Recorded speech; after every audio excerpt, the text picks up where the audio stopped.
Yeah, and Cherie, as the work continues behind me here to convert U.S. Bank Arena into a hockey rink, they have practice tomorrow. The president-elect, as he proved when he was campaigning for the office, made this another rip-roaring night of vintage Trump and made news. As Mike mentioned, they're announcing he's appointing retired General James Mad Dog Mattis as defense secretary, saying he's the closest thing to Patton we got.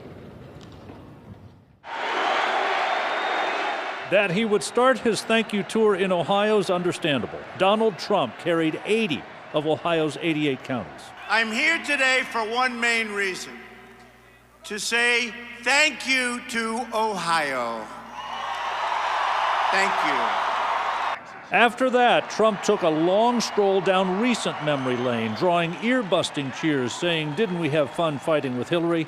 Goading the crowd several times to boo what he called the dishonest press, and taking a jab at Ohio's governor, who did not endorse and did not show, but did call. Your governor, John Kasich, called me after the election and was very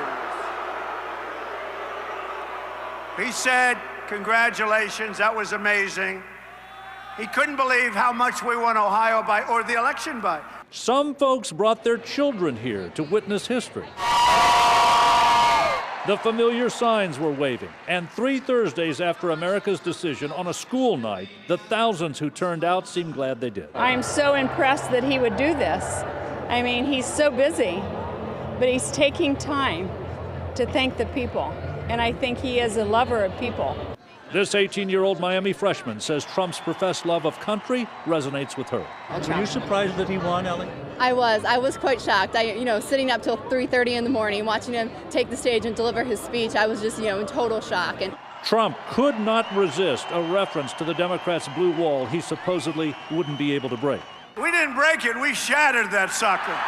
We shattered it. We shattered it. Man, that poor wall is busted up. Trump ended this event with an imperative for America to start thinking big again. The Trump faithful roared its approval. In quieter moments, reflecting with a sense of deeply held mission. We're so thankful for him and what he means to us, and I know there's a lot of controversy around this, but one thing that we really are praying for him, we really do, to give him wisdom to make decisions that can bring this country together. Upwards of 10,000 people were here for this Trump event, and I spoke with some of them. They wouldn't have been anywhere else. As one woman put it tonight, we were here to say thank you to him. Finally, she said, someone's speaking our language.